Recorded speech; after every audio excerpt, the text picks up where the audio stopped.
ये भैया कूड़े वाले, ये ले, घर का खाना बचा है, तू खा लियो। आंटी जी, ये कूड़ा आप मुझे खाने को क्यों दे रहे हो? कूड़े को कूड़ेदान में डालो ना। तेरा दिमाग खराब हो गया है क्या? खाने को कूड़ा बोल रहा है? तो और क्या बोलूं आंटी जी, कूड़ा ही तो है ये। अरे तुझे पता है कितनी महंगी है ये चाउमीन? हैं? कभी खाई है तूने? तेरा दिमाग खराब हो गया है। मेरे बच्चे ना रोज सुबह शाम इसी को खाते हैं और बहुत स्वाद से खाते हैं, और तू इसे कूड़ा कह रहा है? क्या बात कर रहे हो आंटी जी? आप ये कूड़ा अपने बच्चों को रोज खिलाते हो? हाँ हाँ, ये कूड़ा नहीं खाना है। पागल है क्या?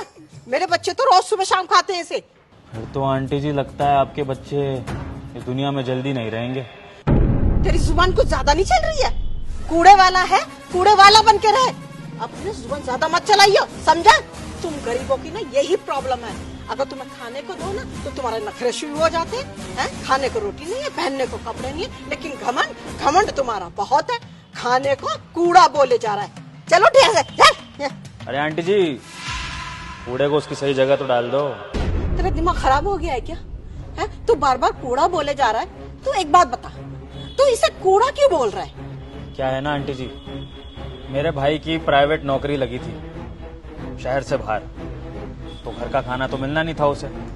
तो वो रोज दिन में आपके ये मोमोज, चाउमीन, ये सब खाता था वो, जिसकी वजह से उसको कैंसर हो गया।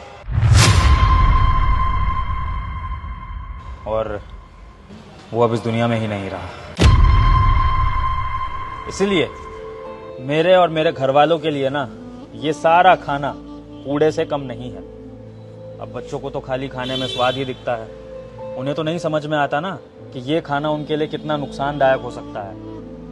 लेकिन आप तो माँ हो, आप तो उन्हें समझा सकती हो, बता सकती हो, उन्हें इस जहर से बचा सकती हो। भगवान ना करे आंटी जी, जो हमारे परिवार के साथ हुआ वो किसी के परिवार के साथ हो। इसलिए आंटी जी, जितना जल्दी हो सके इस जहर से अपने बच्चों को बचाइए, वरना ये जहर सिर्फ उस बच्चे को ही नहीं पूरे परिवार को बर्बाद करके रख देगा, जैसे हमारा परिवार हो गया मेरे भाई के बिना। हे भगवान, मैं अपने बच्चों को ये सब खिलाकर बीमार कर रही थी। आज के बाद ना मैं भी अपने बच्चों को नहीं खिलाऊंगी। और तू सच कह रहा है, आज से मैं अपने बच्चों को ना अपने हाथ का खाना खिलाऊंगी, उनको छूने तक नहीं दूंगी। और इसकी सही जगह ये डस्टबिन है। मुझे माफ कर दे, मैंने तुझे बहुत बुरा भला कह दिया, पर तूने तो मेरी आंखें खोल दी। और ना मैं सच में अपने बच्चों को ना आज से ये जहर नहीं खिलाऊंगी। शुक्रिया। और हाँ आंटी जी, सिर्फ अपने बच्चों को ही नहीं, दूसरों के बच्चों को भी समझाना, अपने रिश्तेदारों, दोस्तों, अपने समाज में सबको ये बताना, ताकि हर कोई इस जहर से बच सके और घर का ही खाना खाए और सब स्वस्थ रहें। सही कहा, मैं जरूर समझाऊंगी।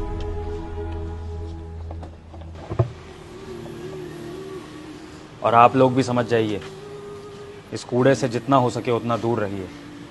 स्वाद के लिए तो आप लोग भी ये सब खाना खाते होंगे, लेकिन आज आपको स्वाद मिल रहा है, लेकिन आने वाले वक्त में आपको सिर्फ बीमारियां मिलेंगी। जो बीमारियां आज आप लोगों के अंदर पनप रही हैं ना, वो कल बहुत बुरी तरह से बाहर निकलेंगी, जिसकी वजह से ना सिर्फ आपको बल्कि आपके परिवार को भी बहुत भुगतना पड़ेगा। इसलिए स्वस्थ रहें और घर का ही खाना खाएं, और इस वीडियो को ज़्यादा से ज़्यादा लोगों तक शेयर करके पहुंचाएं, ताकि ये संदेश हर घर में जा सके।